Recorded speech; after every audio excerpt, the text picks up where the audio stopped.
Boa tarde, pessoal. A gente está começando agora o segundo hangout da PL, para a gente falar um pouco sobre a situação política mundial, sobre o que está acontecendo na Ucrânia. A gente já fez um hangout recentemente com o Gabriel Salas, que é um amigo nosso da Venezuela, e hoje a gente vai conversar com a Maria Semikos e com o Slava, que são do European Students for Liberty e são ucranianos. Hello, everyone. Hello.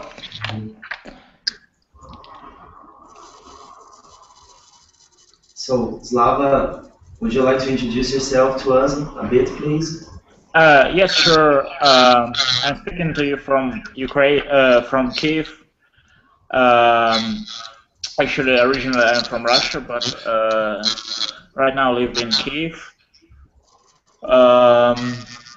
So you were asking how the relationship between Ukrainians from Crimea. I would say a lot of people in Crimea are the most problem region in Ukraine right now. A lot of people consider themselves as Russians, and this is why actually it happened. But starting from the beginning, I was very close to Maidan movement for the last few months, where revolution started, and a lot of people have died during that time to make that revolution real, to make it happen. But another problems are starting right now in Ukraine with with this referendum with Crimea. A lot of people very bothered by this. I was involved in Western Ukraine a few days ago. We made event there, and Western Ukraine is much more supporting pro-European, much more pro-European region. There are a lot of difference between Eastern and Western Ukraine. Western Ukraine people speak more Ukrainian rather than Russian, and they always consider themselves as Ukrainians. So this is my short introduction. Ok, thank you, Slava. O Slava, ele é de origem russa, mas ele mora em Kiev, a capital da Ucrânia. Ele falou sobre a situação que está acontecendo agora, principalmente na região da Crimeia, que é a península que fica ao sul da Ucrânia, onde boa parte da população se identifica como russa. É uma região que foi historicamente russa e hoje pertence à Ucrânia, e onde eles vão realizar um referendo para se separar da Ucrânia e se juntar à Rússia. E teve atividades militares recentemente lá. E ele também comentou que ele esteve em Lvov, que é uma cidade no oeste da Ucrânia, fazendo um evento, e no oeste da Ucrânia, a Ucrânia tem essa divisão entre leste e oeste, que os ocidentais da Ucrânia são do oeste da Ucrânia, mais vinculados, se sente mais ucraniano, enquanto muitos no leste se sentem russos, apesar de terem cidadania ucraniana. E o pessoal do oeste do país é mais vinculado à União Europeia, mais vinculado ao conceito de integração europeia. Então, now, Maria, do you want to introduce yourself? Sure. So my name is Maria. I come originally from Ukraine. I was born in the eastern part of Ukraine, actually 1 hour from the border to Russia. And I currently live in Germany, so I have been following the events from Berlin. Though I know quite a lot of what was happening on the ground from my friends and whom are mostly very active in Maidan movement. So I wanted to start with a brief kind of chronological introduction into events, what actually happened in Ukraine over the last 3 months. So you know that maybe you heard that the last president of Ukraine, Mr. Yanukovych, he was elected in 2010 in a very democratic way. So he actually won the elections. However, soon after that victory, he built up a pretty autocratic regime, centralized the power, and kind of shifted the balance also in the constitutional power in the country in such a way that it basically the economy and political life in the whole country. So we had widespread corruption, chronic capitalism, and very weakened rule of law. So that was kind of the background of the situation. Would you like to translate that now, or should I continue? Yes, sure. Just one doubt. Where are you right now? I'm in Germany. You're in Germany, ok. Então, gente, a Maria, ela é de origem ucraniana, nasceu perto da Rússia, perto da fronteira com a Rússia, mas agora ela está na Alemanha. E ela fez uma contextualização, começou falando como a gente chegou na situação que está agora na Ucrânia, e ela falou da eleição em 2010 do presidente Viktor Yanukovych, que segundo ela foi eleito numa eleição democrática, venceu as eleições, mas com o tempo ele foi centralizando o poder nas mãos dele. A Ucrânia tem um primeiro-ministro, o presidente centralizou o poder nas mãos dele, foi estabelecendo um capitalismo corrupto, que é o que a gente chama de crony, capitalismo de compadre, e basicamente, só um momento, gente. Obrigado, Pedro. Então ele foi estabelecendo esse capitalismo de compadre, centralizando o poder, foi institucionalizando a corrupção na Ucrânia. Então é isso que ela colocou para a gente até agora.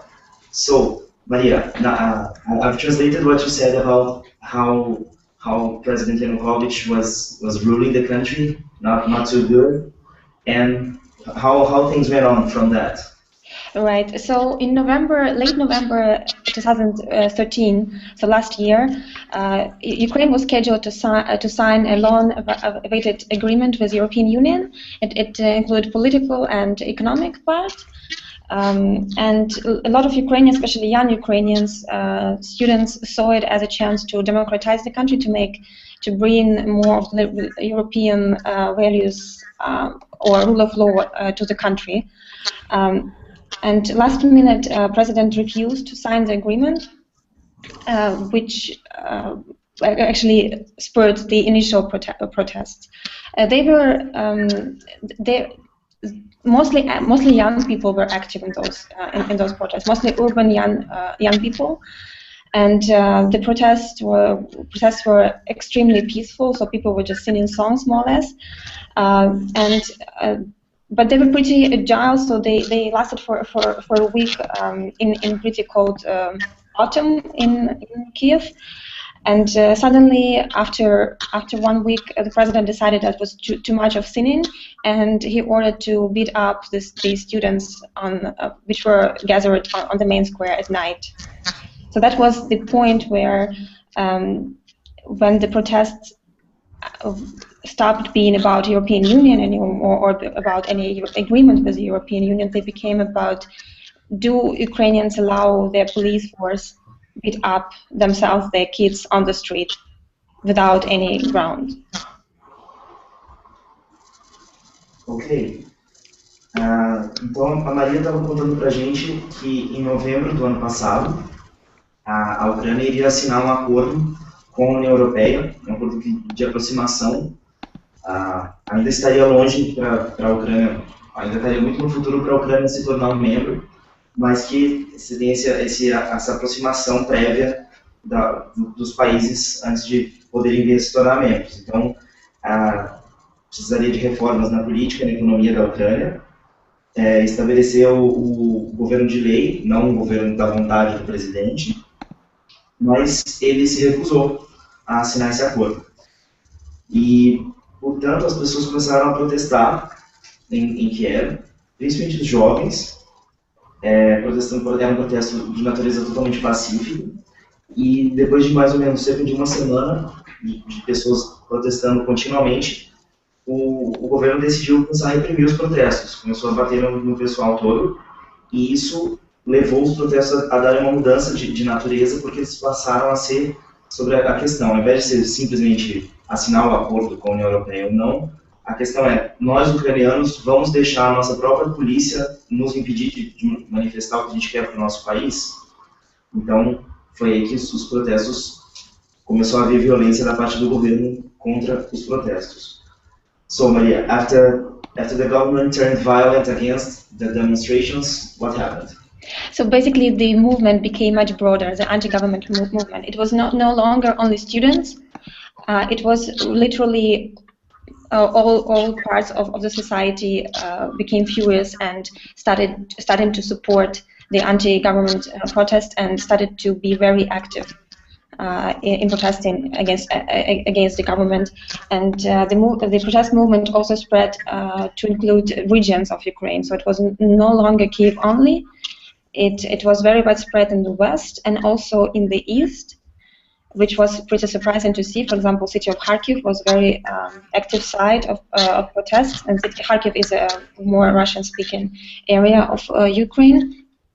However, the government did not become softer with regards to protesters, so even harsher methods were used in attempts to crack down on protests. People got kidnapped, activists got kidnapped, tortured, some to death. People were killed on the streets by unknown snipers. After the revolution won, we still don't know who the snipers were. So till the moment in middle of February, where the victory of the protest was close already, we had about 100 people dead as a result of police actions or actions of people who were associated with the government. So at the end, the president had to flee the capital, and the regime fell down. But Ukrainians paid a very high price for that. As I said, at least 100 dead and much more wounded. And of course, this price was paid only to have a chance to build a freer country. Bom, então, a partir do momento que os protestos se tornaram violentos, os outros setores da sociedade começaram a se juntar, não era mais só os estudantes. Segundo a Maria, foi literalmente todo mundo que estava protestando contra o governo. O ponto dos protestos passou a ser protestar contra o governo. Pedro, deu algum problema ali no vídeo? Não. Ok.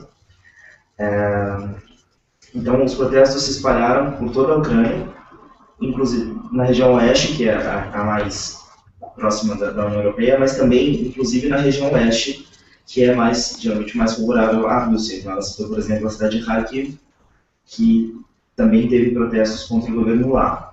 E a reação do governo foi endurecer mais ainda a repressão. Então, as pessoas começaram a ser sequestradas, começaram a ser torturadas, e muitas começaram a ser mortas por franco-atiradores que ficavam no alto dos prédios, os snipers, que se diz. E até hoje, mesmo depois do que aconteceu, a gente vai ver que o governo caiu e até hoje não se sabe de onde vieram essas pessoas que atiravam do nada do alto dos prédios contra as pessoas. E em fevereiro, o governo caiu, o presidente Yanukovych fugiu de Kiev, hoje ele está na Rússia. E o saldo, infelizmente, foi de mais de 100 pessoas assassinadas pelo regime e muitas mais ficaram feridas. Então, hoje, a Ucrânia está nessa situação de um movimento que lutou contra o governo e derrubou o governo e venceu, ainda que a um alto custo. So, Maria, have you finished? Do you want to comment something on the situation in Crimea? Sure. Just to give a little bit of background, so ethnically, Crimea consists about 58% of ethnic Russians. Then we have about 12% of Crimean Tatars. It's a population of indigenous population to Crimea, and then there are 24% of ethnic Ukrainians. So it's quite a mixed region in terms of ethnicities and languages which are spoken there. obviously Russians dominate the scene, and Russia has a military base in Sevastopol, so it is leased to Russian Federation from Ukrainian government, and there is a constant Russian military presence on the peninsula. So what happened on the 1st of March this year is that armed troops appeared on the island, on the peninsula, in places where outside of the Russian military bases, and these soldiers didn't identify themselves. But though most people looking at the ammunition and guns understand that they belong to Russian armed forces, Russian military, and these people are effectively occupying the peninsula right now, trying to spur an ethnic conflict on the peninsula, and trying to convince the local population that they have to join the Russian Federation right now. So I just wanted to emphasize that the way the conflict develops, it has not much to do with rightful succession or self-determination. What we're dealing with here is a military aggression of one government on a territory of another one. Okay, just a second, Maria. Eu vou fazer uma. Slava, you saw the question I just sent you? Yes, give me one moment, please. O Miguel Serra mandou uma questão para a gente sobre os grupos neonazistas que supostamente estariam atuando na Ucrânia. Eu acabei de perguntar para o Slava falar um pouco sobre isso. Mas, just a second, don't you want me to translate the rest of what Maria said? I think capture things best before.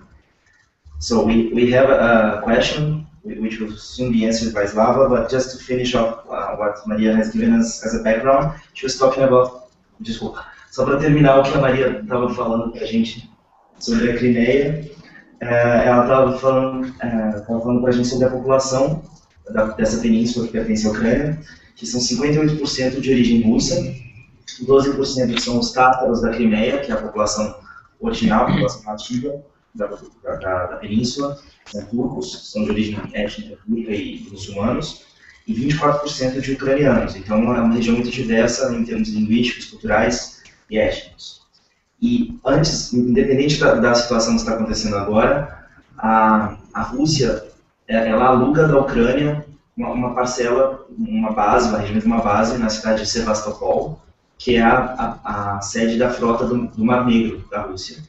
A principal base da Marinha Russa fica em território que é da Ucrânia, emprestado, alugado para o governo russo. Então, você já tinha, normalmente, atividade militar russa nesse território, com o consentimento do governo ucraniano, um acordo dos governos, mas aí, em 1º de março, que foi depois já que o presidente Yanukovych já tinha sido deposto e fugido para a Rússia, começaram a aparecer soldados armados fora das bases russas. Eles não usavam identificação, eles não era imediatamente óbvio de onde eles vinham, mas as pessoas identificaram que eles eram mandados pela Rússia, eles tinham armamento, munição russa, e esses soldados, eles estão basicamente como uma força de ocupação na Crimeia agora.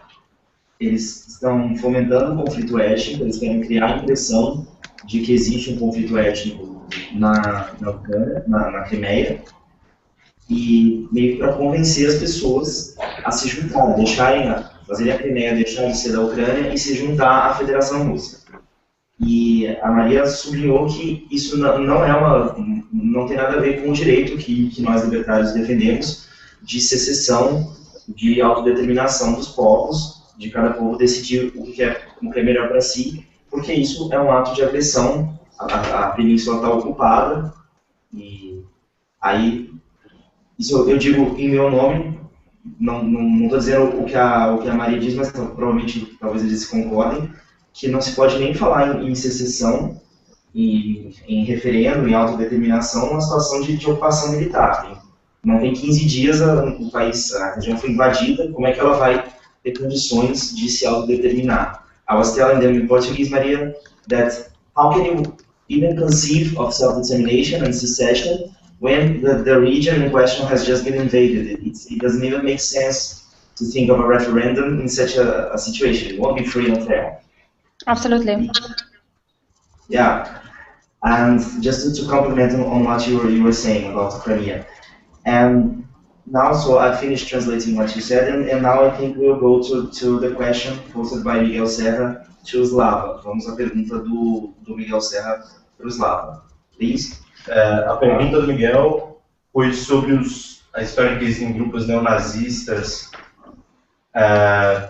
atuando nos protestos da Ucrânia, que eles são responsáveis por boa parte das demonstrações mais anticomunistas que a gente viu. E pode começar, amigo. Pode começar, Slava.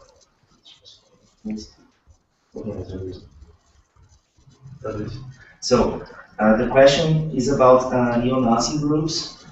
It has been said that there have been reports that there are such groups acting with the demonstrations, and they are allegedly responsible for the most virulent anti-communistic activity. And our doubt here is whether there's a basis to this. How big is to what extent is this true? If they have these groups related to them have participation in parliament, and how big a part of the demonstrations they are. So this is our doubt here. All right, I got it.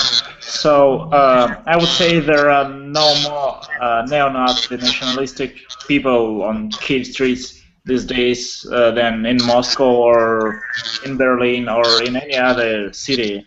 I mean, there are always some people who has these views, and yes, these people participated in protests. You know, right sector is the most active and radical part of Maidan as a movement. They are responsible for most radical things, but it has transformed from Neptune, which used to be some kind of organization with nationalistic background. But I would say in this protest, there was no influence of nationalistic background or anything like this, because you know, this protest turned into not about ideology, but about the exact people, the exact state. I mean, Yanukovych, his family, and all other people. About anti-communist traits, I wouldn't say it was like anti-communist protest in general, but of course, anti-communist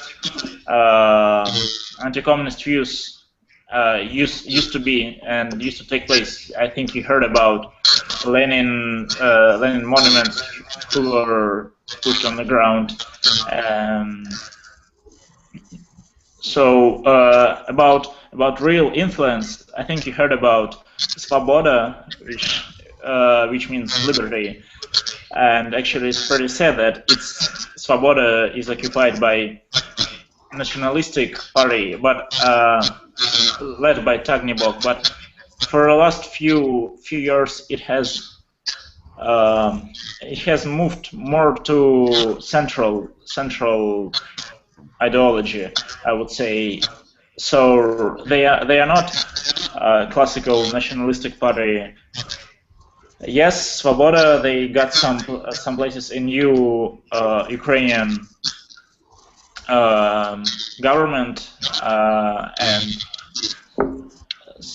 but I wouldn't say they will have some influence, because Ukrainian society and Ukrainian state in that position that it would stop any anti-nationalistic things.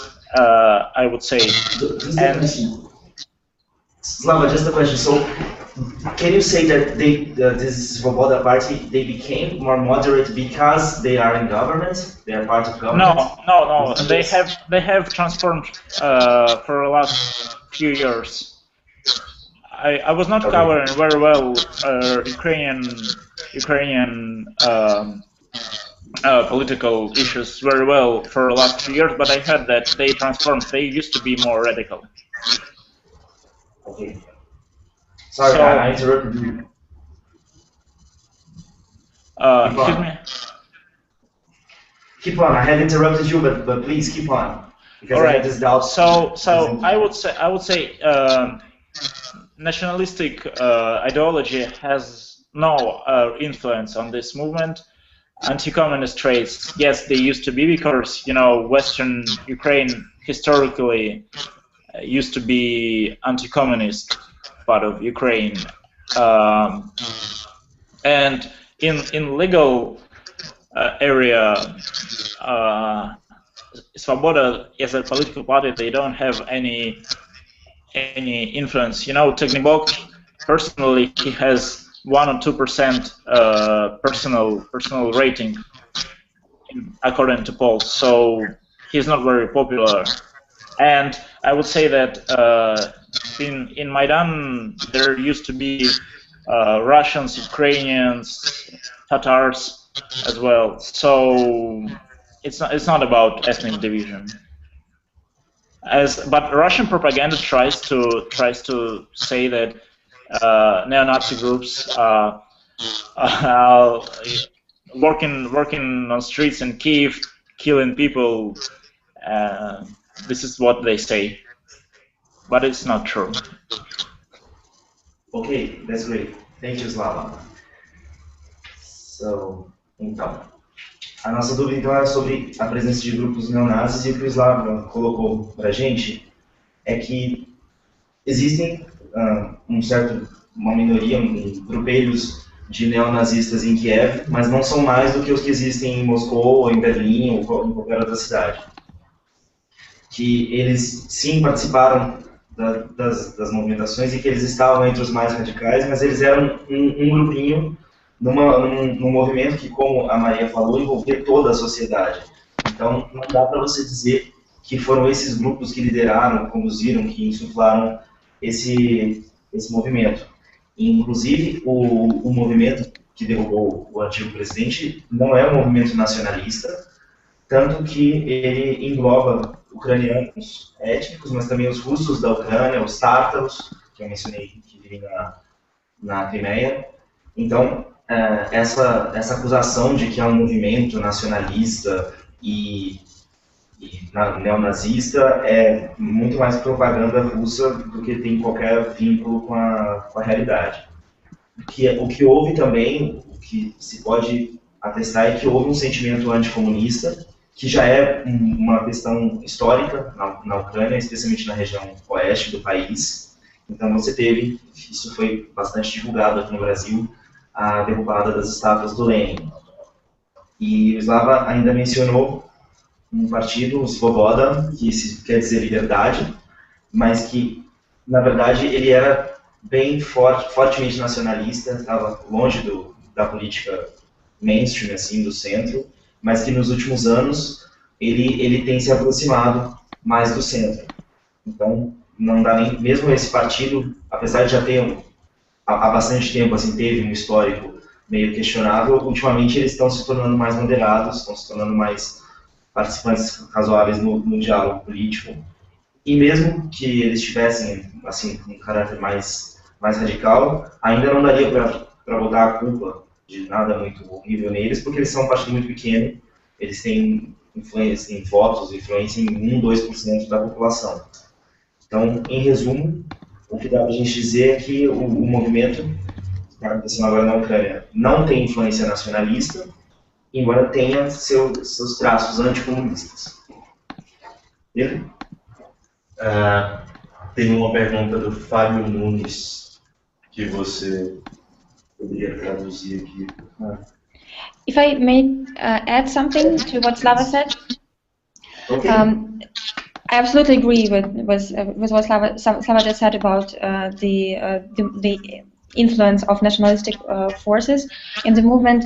And just one thing, the whole that was in a way, I think it's fair to say it was a revolution, a popular revolution, and it was possible only because the broader spectrum of social forces took part in that movement. So there was no one organization, one party, or one leader who controlled the protest, or who was in a position to tell people, to order people to do something or to stop the protest. So basically, I think that was a very interesting feature of the movement, that it was so broad and based on in a lot of instances on self-organization of people, and it in a way that made the movement so powerful, because there was no one center the regime could destroy. But also, it also speaks to the point that any attempt to say who was behind the protest is pretty precarious exercise, because the coalition was that broad. And just one kind of anecdote or example of how international the protest or multi-ethnic the protests were. The first victim of the regime on the street was actually an Armenian. A person who comes from Armenia originally, and he became probably one of the most beloved now heroes of this revolution in Ukraine. And the second victim came from Belarus, I would say. So. Okay. No, we'll proceed. Okay, so now I'll translate this to our Brazilian viewers. What Maria added. A Maria acrescentou a resposta do Slava, que é o seguinte: ela disse que se pode considerar o processo que aconteceu como uma revolução popular, e que ela só foi possível porque todos os grupos no país estavam unidos. Você tinha uma diversidade de grupos, de pessoas, de organizações trabalhando por um objetivo em comum, que era lutar contra o governo, e por isso mesmo não tinha um partido ou um grupo que pudesse dizer que ele estava comandando as movimentações e que poderia ter tirado o apoio. Era uma coisa geral da sociedade e uma auto-organização das pessoas. As pessoas foram lá e fizeram meio assim, não tinha alguém por trás, não tinha alguém manipulando e falando para as pessoas fazerem, não tinha alguém pagando o sanduíche de mortadela para as pessoas irem no protesto, como acontece em outros países do mundo. Então, inclusive como um testamento, assim, uma prova desse caráter amplo das manifestações, é que a primeira das vítimas que infelizmente vieram a falecer atacadas pelo regime era um armênio, era de etnia armênia vivendo na Ucrânia, e o segundo era de etnia bielorrussa. Os países da ex-União Soviética muitas vezes têm essa presença de minorias, de uns desses países no outro, então da Armênia na Ucrânia, da Bielorrússia na Ucrânia, e foram esses cidadãos dessas minorias que foram os primeiros a morrer. Então mostra que não há um corte nacionalista nesse movimento. Vamos passar para a pergunta do Felipe, do Fábio Nunes? Não, tem outra aqui. Tem Ruston. Ruston Coutinho. Qual a opinião da população ucraniana em geral sobre os tempos de União Soviética e se isso se reflete de alguma forma na opinião que eles têm sobre a influência russa? So we have a question by Ruston Coutinho. He asks about the views and the opinion people in the Ukraine have about the Soviet times, and whether this reflects on the view Ukrainians have about Russia today, about Russian influence today. I would take a stab at it and answer. And Slav, please feel free to add something. Right. It's a very good question. There is indeed, I would say, there is a connection or the correlation between how people feel about Soviet past and how they feel about Russia today in Ukraine. So there are, in this sense, the country is pretty divided. So in the western part of the country and in the capital in Kiev, also in the center of the country, people are more critical of the Soviet past and are more aware of the crimes the communist regime committed during all these years. So there, people are more anti-communist and more skeptical about any attempts to glorify Soviet regime and Soviet past. And in the same way, they are more critical of the current Putin regime in Russia. I would not say that they are necessarily critical about Russia or Russians as a country, because the Ukrainians and Russians have a lot of cultural ties and relatives on both sides of the border.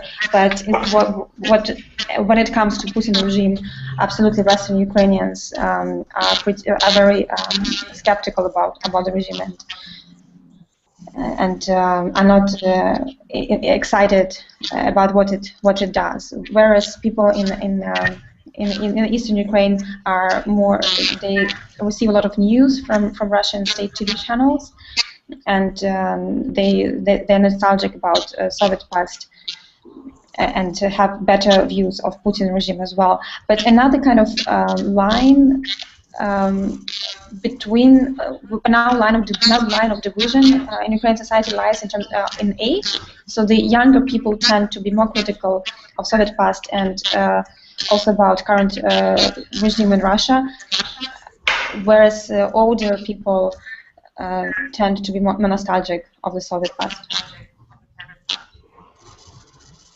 Great. Do you want to add something? Well, thank you. Well, I don't have a lot of things to add. I would say the only thing that it seems like Eastern Ukrainians, they don't want to join Russia. They want to join Soviet Union, actually. So yeah, I agree with everything that Maria said. Ok, thank you. Então, sobre a questão qual é a opinião dos ucranianos sobre o tempo soviético e como que isso reflete na visão deles sobre a Rússia, a Maria colocou que existe sim uma certa correlação e ela identificou dois cortes nisso. Um corte geográfico, onde o oeste do país e a capital, que é no centro, tendem a ser mais críticos, mais céticos sobre tentativas que às vezes se fazem de glorificar o passado soviético. As pessoas são mais críticas a respeito disso, e também tendem a ser mais críticos sobre o regime do presidente Putin da Rússia. E ela sinalizou que é importante a gente distinguir a visão dos ucranianos sobre o Putin e a visão dos ucranianos sobre a Rússia e o povo russo, porque o povo ucraniano e o povo russo são povos que têm laços culturais muito próximos, os idiomas são parecidos, então eles têm um desenvolvimento histórico de séculos, tendo essa proximidade entre si.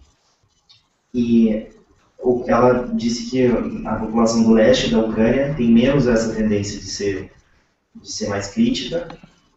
Eles podem ter mais uma nostalgia da época soviética, e eles têm, às vezes, ela identificou que pode haver uma influência porque o pessoal do leste tem mais acesso à mídia russa, e a televisão russa, que acaba fazendo propaganda do regime do Putin, como a gente sabe.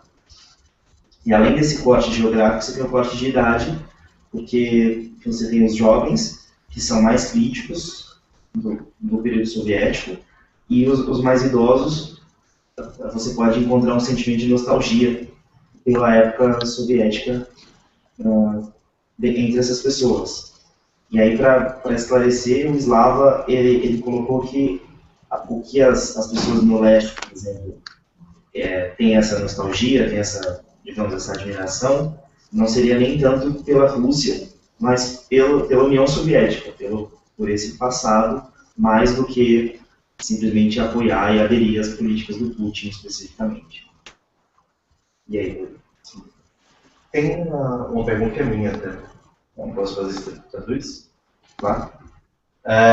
Muita gente tentou vender o conflito interno de opinião na Rússia como um conflito entre uma população socialmente conservadora e tende a se alinhar com Putin na questão da legislação anti-gay, por exemplo, e uma população mais cosmopolita que tende a se associar ao resto da Europa e aos valores que são discutidos nas grandes metrópoles europeias, etc.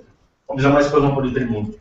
Se vocês acham que essa visão é verdadeira, essa análise é verdadeira, e qual a importância dela na situação atual? Qual o papel do conservadorismo social? Okay. So, Pedro is asking about a view, an interpretation of this crisis, the situation which has been put forward, which is that there's a conflict about social conservatism in the Ukrainian population. According to this view, you would have a sector of society which is more socially conservative and thus more aligned with what we see in Russia with anti-gay laws and this view of society more rigidly stratified, and whereas the other part of the population would be more socially progressive, more socially libertarian, and more aligned and tuned to what is being discussed in the West, in the main Western European cities, of more tolerance, more progress, more respect for individual freedoms. So, what do you think about this representation? Do you think how far do you think it represents? If I may start, I would say that it's a bit more complex than that. It's harder to say which part of the society, basically, as far as social liberties are concerned, in terms of gay rights, just freedom, like lifestyle, freedom of changing, of choosing your own lifestyle, and things like that. But you have people, conservative people in Eastern Ukraine and Western Ukraine in the center. So basically, there a lot of work has to be done in all parts of the society. So I don't think it necessarily correlates that high with being pro-Russian or pro-European in this sense. But I think what does have an influence is the more urban people are, the more they travel abroad in Ukraine, like the more opportunity they have to travel abroad, the more open these people are, the more cosmopolitan they are, and the more friendly they are to personal liberties. So I think that younger people in general are more supportive of personal liberties, but I would say it's still there is a lot of work to be done in that direction in Ukraine. Okay, thank you, Maria. Do you want to? Would you add to this, Slava? I don't know what to add more rather than if you're talking about I don't know very well eastern part of Ukraine because I have never been there. I have been to Western Ukraine, western part of Ukraine just recently, and I would say people there, students, we met with students there, and all of them are very open to individual freedom, personal rights. I mean, they support and they respect them. And if you're talking about traveling abroad, the more eastern we go, less. So in Western Ukraine, people travel much more than in Eastern Ukraine, and it's pretty well divided.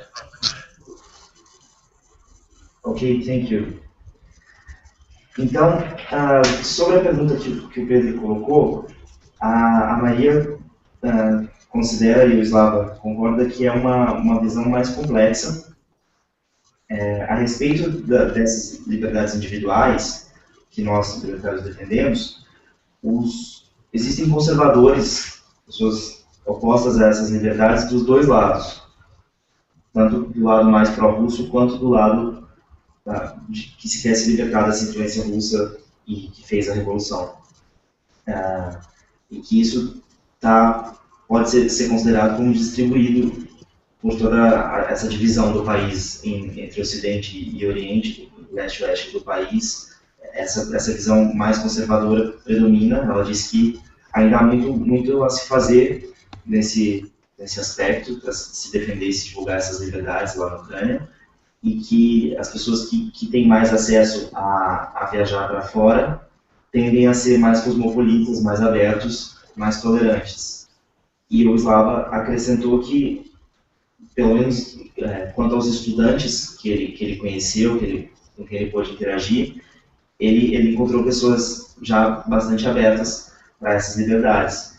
E que uma possível explicação é que o que a Maria falou sobre viajar para fora é até mais fácil, até por questão geográfica, para quem está no oeste da Ucrânia. Então, eles viajam, eles estão do lado da União Europeia, ali com a Polônia, a Hungria, e eles podem conhecer as sociedades ocidentais mais abertas, mais tolerantes, e trazem de volta com eles essa visão de mais liberdade. Mas, por outro lado, existe essa presença do conservadorismo ainda predominante, inclusive de ambos os lados, não é tão correlacionado assim. Seria isso. Tem mais uma pergunta aqui. Preciso pegar o nome do... Okay, we have one more question here. Just a second. Fábio Nunes. Engenheiro Fábio Nunes.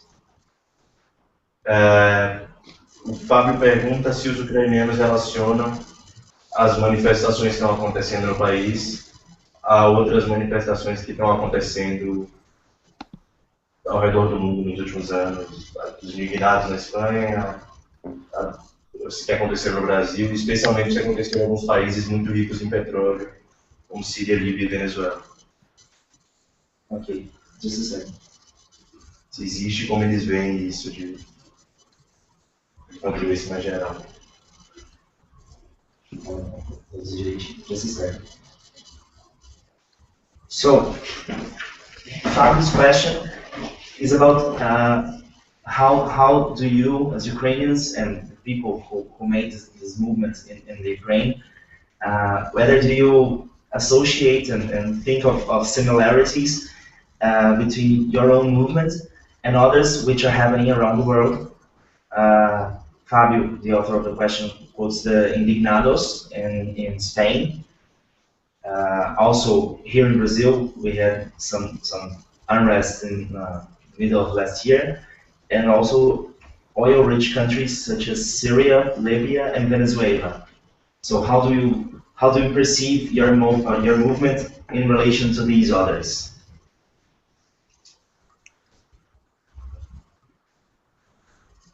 Would you like to start, Marie?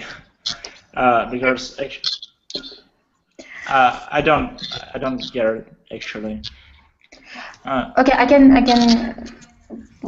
tell what I think about that. So in general, absolutely, I see a lot of similarities, because basically what I've been dealing with is, in many of these cases, is we have a government and who is shooting in its own people, and I think it's not so. It's not even important. Like it's not the causes why people are on the street are different, but in all these places, what is happening? We have a peaceful demonstration. Citizens are voicing their opinion, and they are, in many cases, it's done in a very peaceful, unarmed way, and the government is being violent and beating up and shooting in their people. So I think that's the common feature of many of protests which are happening in the world. But at the same time, I see some differences, especially when we compare cases like Syria to Ukraine, for example. It's possible to say Ukraine is is different, partially because the conflict is very clear-cut. It's corrupt regime, corrupt elite versus the rest of the population. Whereas in Syria, I'm sure many more social and religious factors are involved, so it's harder to to see the clear-cut line of the conflict. At the same time, I think Ukraine and Venezuela might have a lot of similarities, precisely for the reason that you have a regime stateside versus more or less the people. And unfortunately, I think that Venezuela situation is even harder than in Ukraine. And with all my heart, I'm supporting people in Venezuela, and I hope the experience of Ukrainian revolution can help Venezuelan students and activists to win over the regime, and to do so in this as less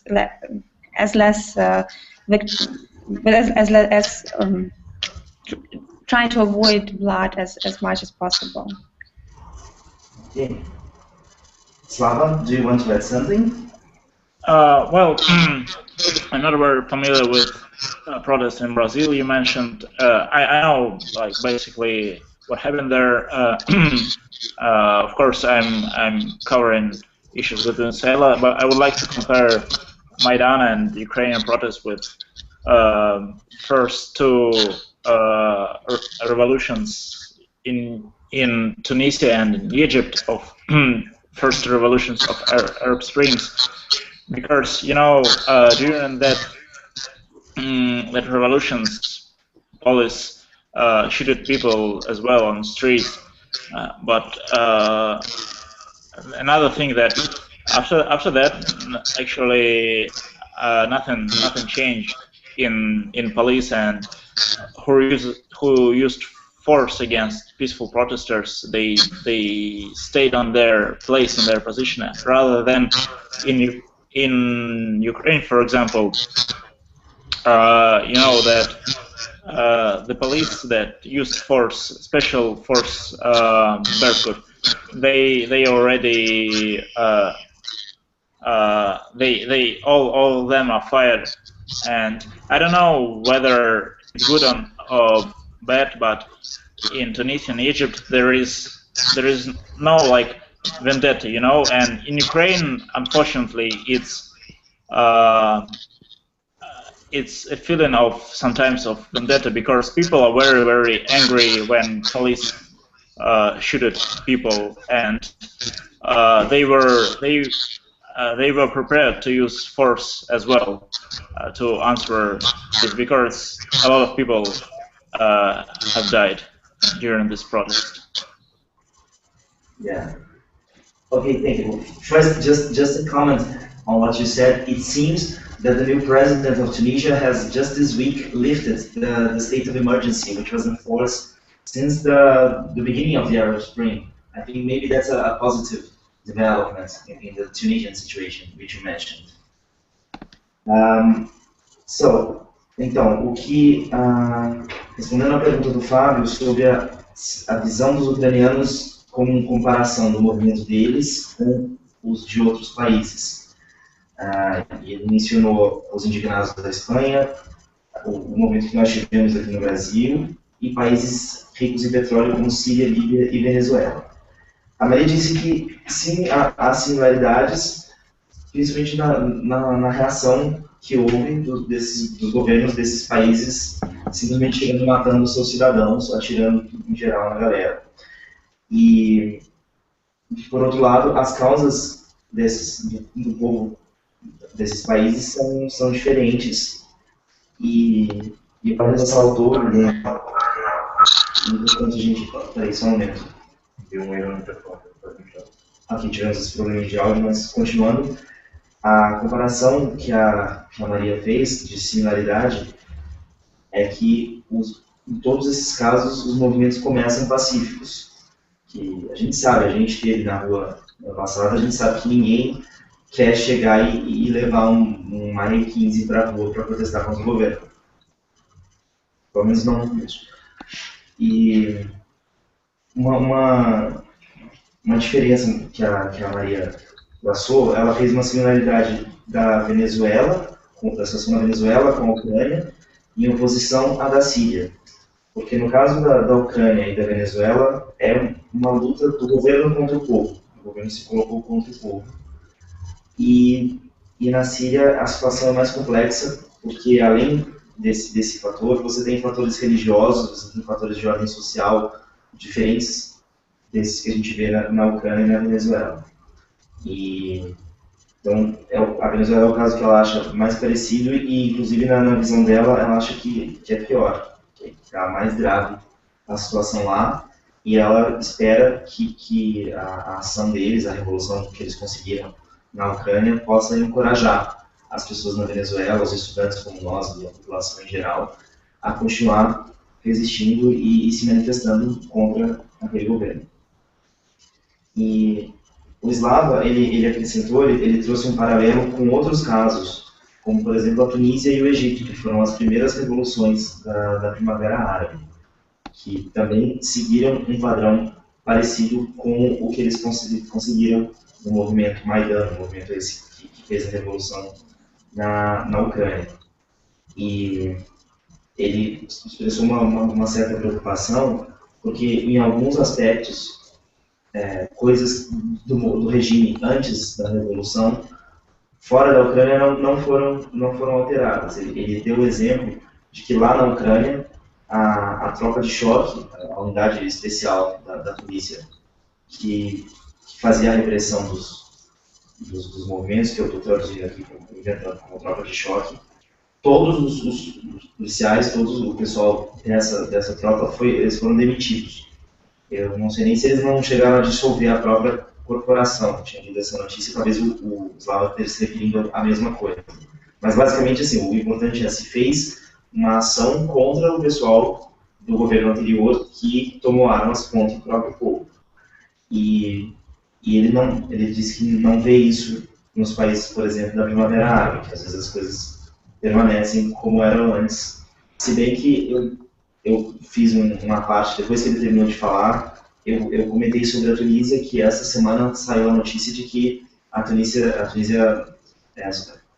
revogou o estado de sítio, o estado de emergência que estava em vigor desde o começo da Primavera Árabe, então que isso pode ser um sinal, uma indicação positiva do que está acontecendo na Tunísia, que foi onde começou essa onda toda. Começou a Primavera Árabe e se espalhou para fora do mundo árabe, como a gente está vendo. Então, acho que a gente já está chegando em 1 hora de hangout, já dá para começar a encaminhar para a conclusão. E se perguntasse mais o que é que eles veem que pode acontecer na Ucrânia no futuro, como é que eles seriam afetados por uma futura guerra, se eles acham que pode desencadear numa futura guerra que afete todo o país. Certo. So, we're nearing already 1 hour of this hangout, so we're going to stop moving towards the end.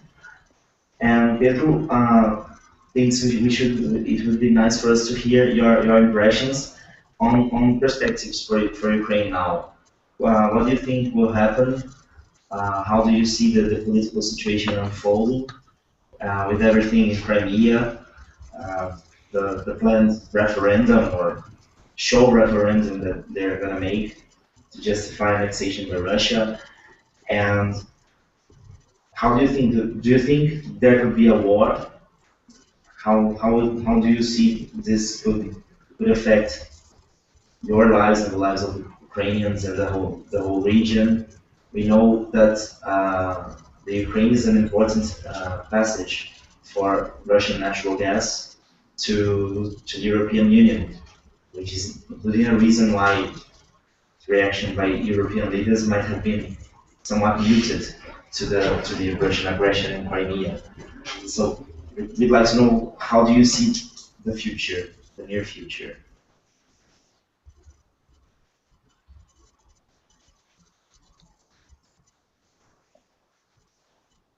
Slava, would you like to start? All right, sure. So, in 1 week there is a referendum in Crimea, and actually I think that they would vote to join Russia. I'm pretty sure about that, unfortunately, because Russia is worst country in terms of institutions and in terms of economic freedom, political freedom, and individual freedom. And of course, this referendum, it's not the referendum how it should be, because there is not a lot of time before it. There is invasion.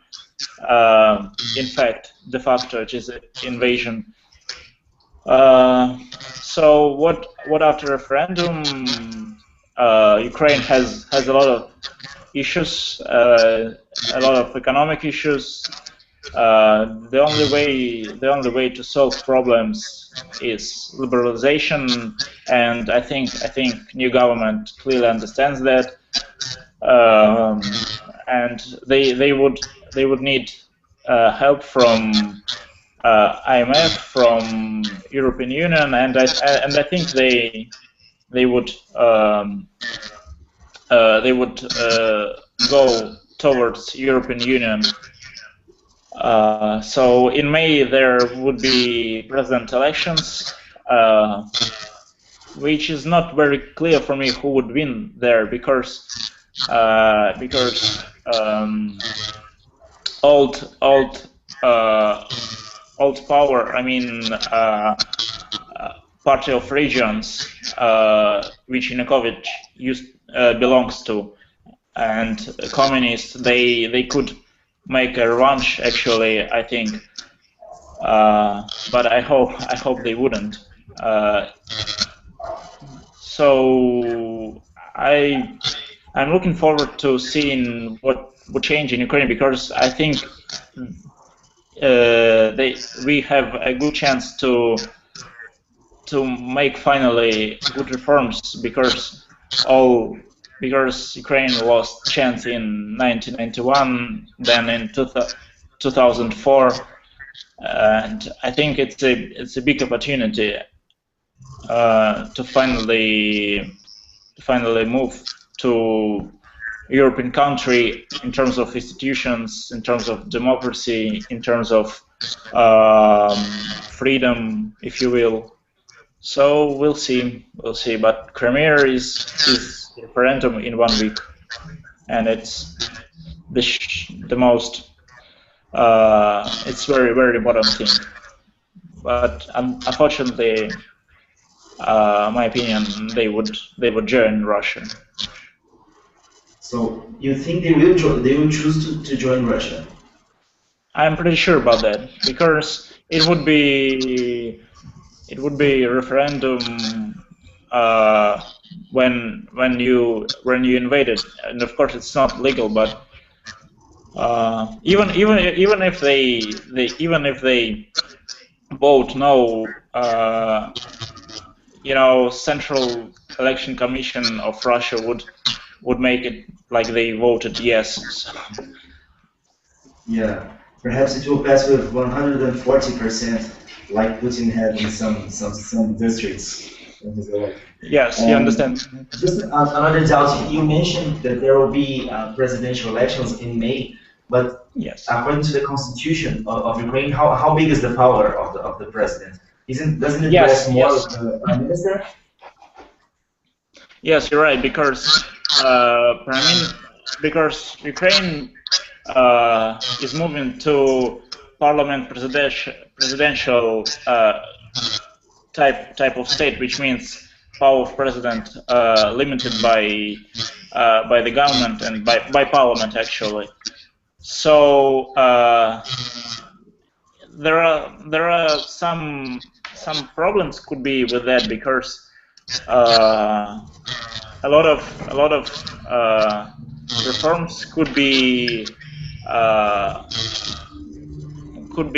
stopped by parliament or just taken a long time. But on the other hand, I'm pretty optimistic about that, because there is a big consensus in Ukrainian society that we need reforms, and people, I think, clearly understands reforms, and Maidan would be very influential political power. I mean, since then, no political public policy issues would happen without looking for Maidan and covering Maidan and people's opinion, and it's pretty good. Okay, thank you. Maria, what would you like to add more to what Slava said? Yeah, I don't know, maybe you would like to translate first? Or okay. Whatever you would prefer. Okay. No, I'll translate it first, and then I'll go to you. Então, a gente tinha perguntado sobre as perspectivas que os ucranianos têm para o futuro e sobre se vai haver guerra ou não.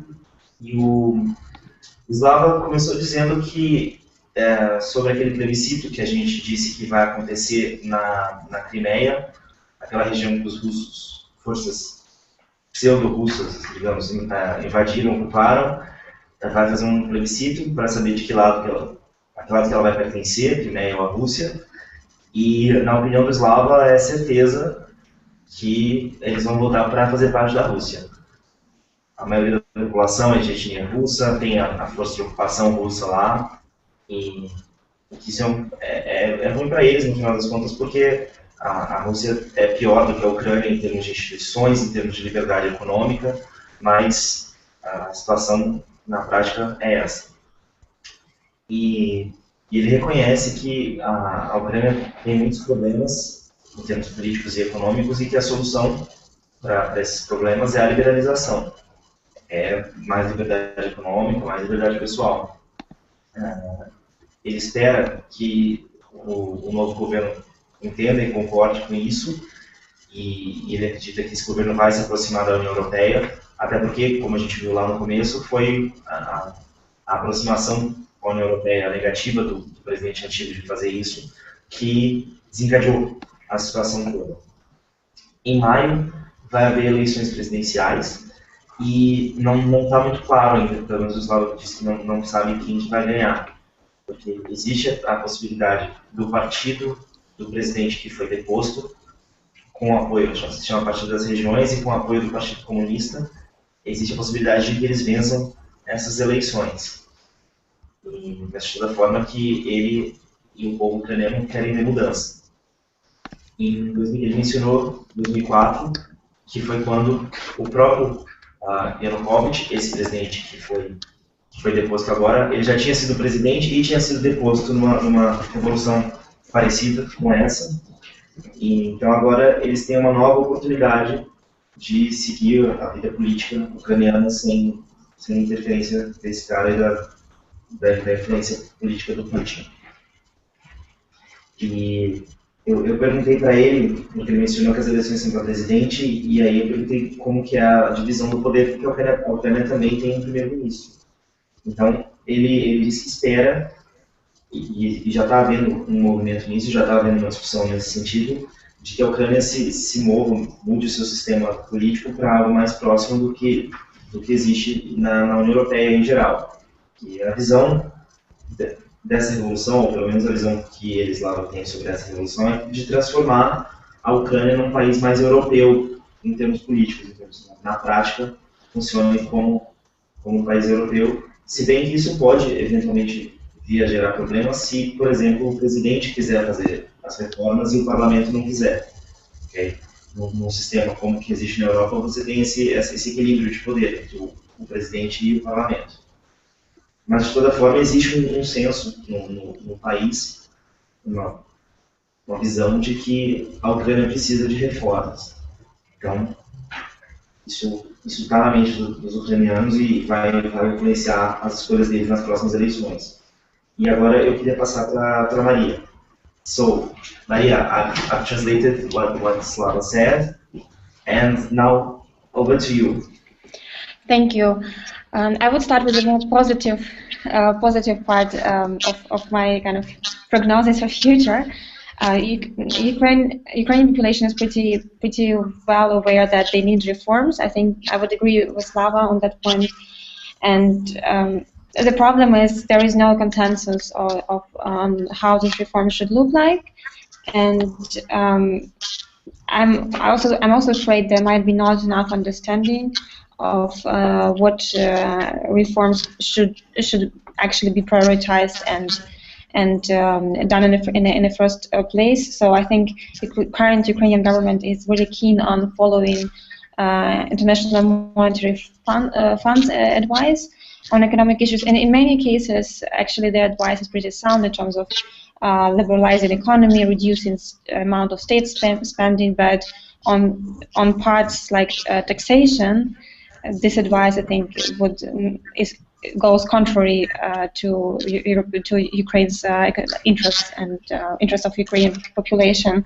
So, but on the other hand, basically, what Ukrainian economy needs is a very strong reform of deep reform of social system. Currently, pension system, healthcare, education is completely in state hands, and it's run extremely inefficiently. And it's more than that; it just cannot be sustained anymore. Like it cannot survive even for a year. So, in this sense, we have a pretty good chance to reform these spheres, just simply because there is no other way. There is no money in the state budget to sustain any of the systems anymore. So for that reason, there might be some very positive developments. Not because Ukrainian politicians are libertarians or free marketeers necessarily, but just because there is no other choice. And of course, the other big issue of reforms I'm hoping for is business regulation and taxation. Ukraine has a very cumbersome regulation. It's hard to operate a business, and there's a lot of corruption and cronyism. Also, taxation for business is pretty hard and also cumbersome. So it's not only about the rate of taxes levied, but also how the complicated whole regulation is. So basically, you have to have a full-time accountant for a small business to comply with everything. And another point is trade liberalization. Ukraine has a lot of import tariffs and sometimes even export limitations, which of course are very harmful to Ukraine's economic development. So now I think we have a good chance to help Ukraine to become more prosperous and embrace free market principles. But though I hope for that, I cannot say that is necessarily what is going to happen. We might slide back to kind of populism in the country. And as for Crimea, I think that is a very complicated issue. I think no one can give a very good prognosis on what is going to happen. I think one point is that if Crimea now effectively stops being Ukrainian territory, unfortunately, I think it won't end up peacefully, because we have a lot of conflict in Crimea. It's potential conflict in Crimea itself, which can be just made more acute with enforced Russian dominance on the peninsula, especially if you're talking about Crimean Tatar populations there, who are strongly against joining Russia.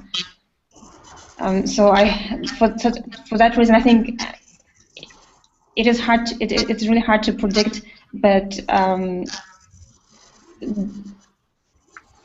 what I hope for is for Putin's decision to withdraw his troops from Ukraine. I think that would be the best solution for the region. But it's hard to tell how likely this is.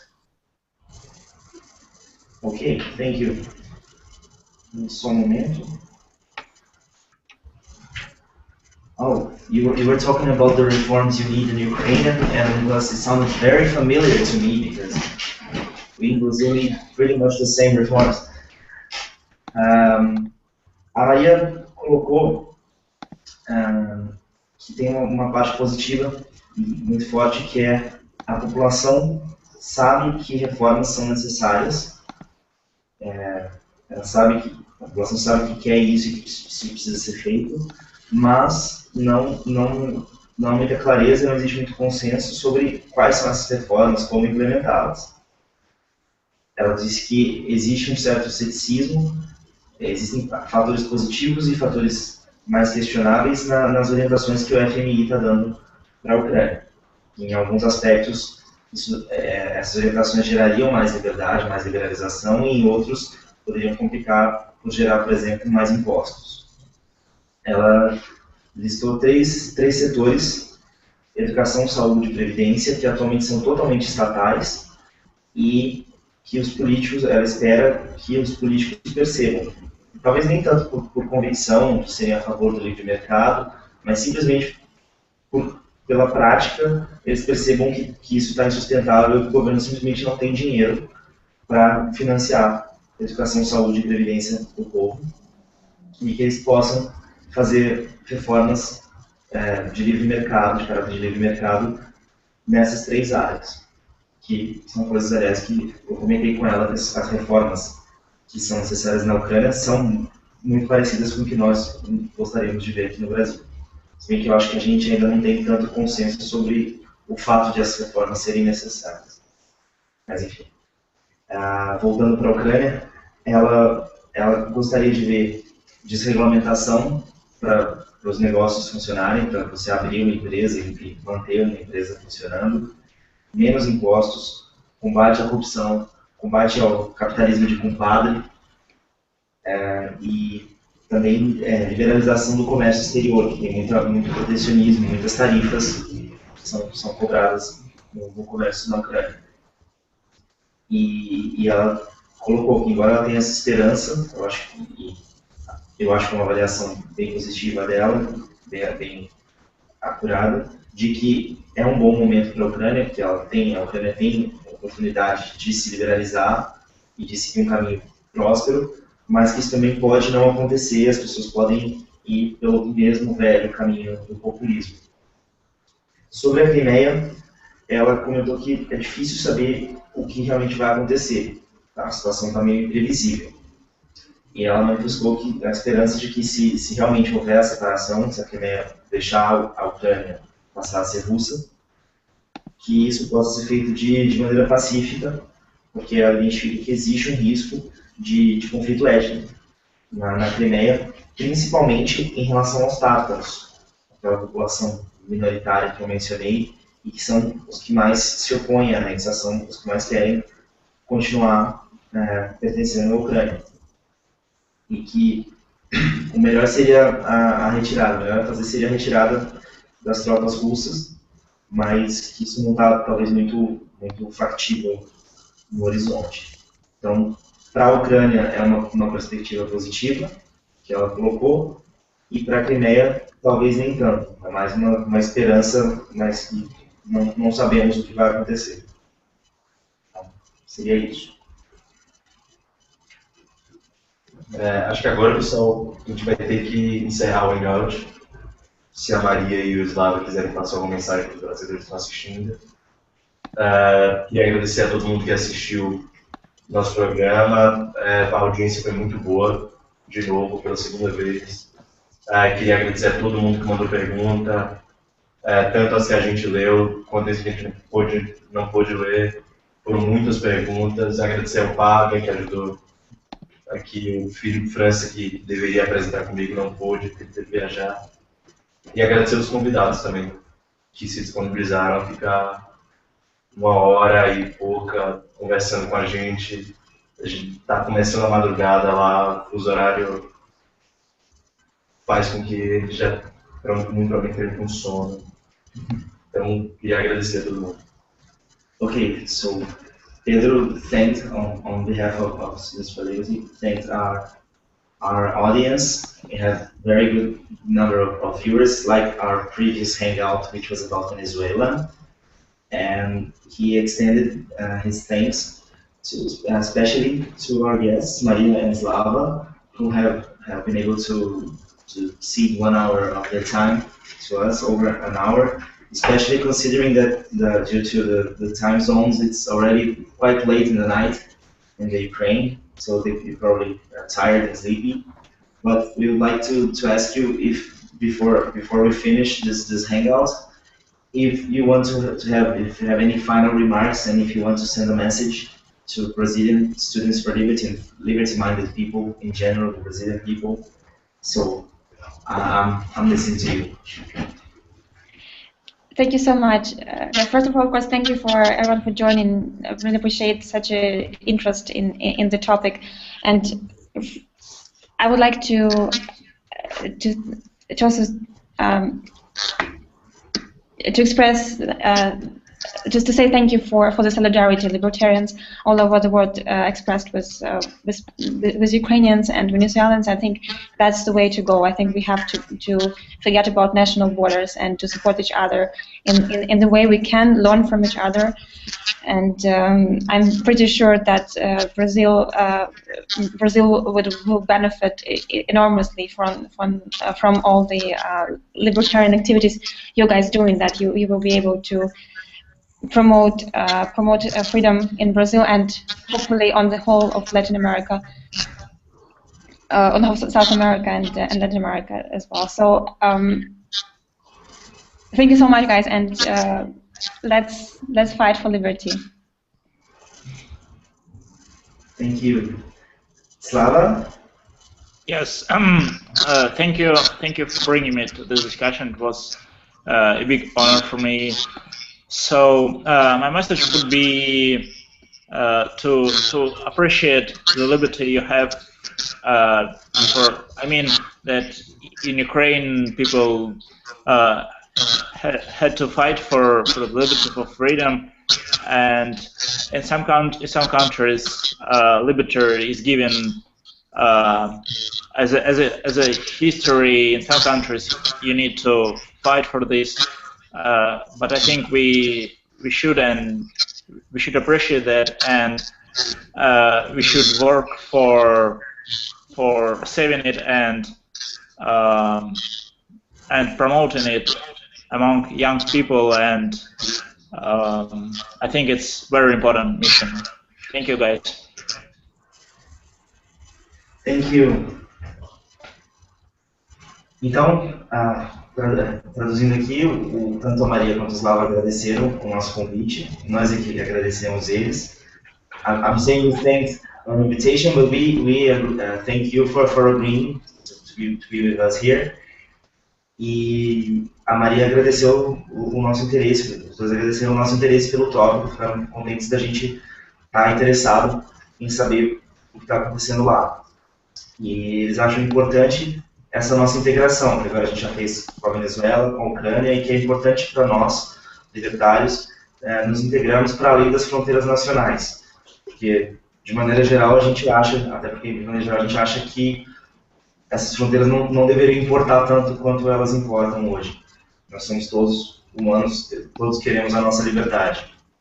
E eles ressaltaram a importância de a gente aprender uns com os outros, com as nossas experiências, cada um no seu país, cada um no seu grupo, na sua universidade, lutando pela liberdade, divulgando a liberdade, e através de contatos como esse que a gente está tendo agora, a gente pode aprender e divulgar melhor, multiplicar esses nossos esforços, essas nossas atividades em defesa da liberdade. Então, resumindo, a mensagem central da Maria é: vamos lutar pela liberdade.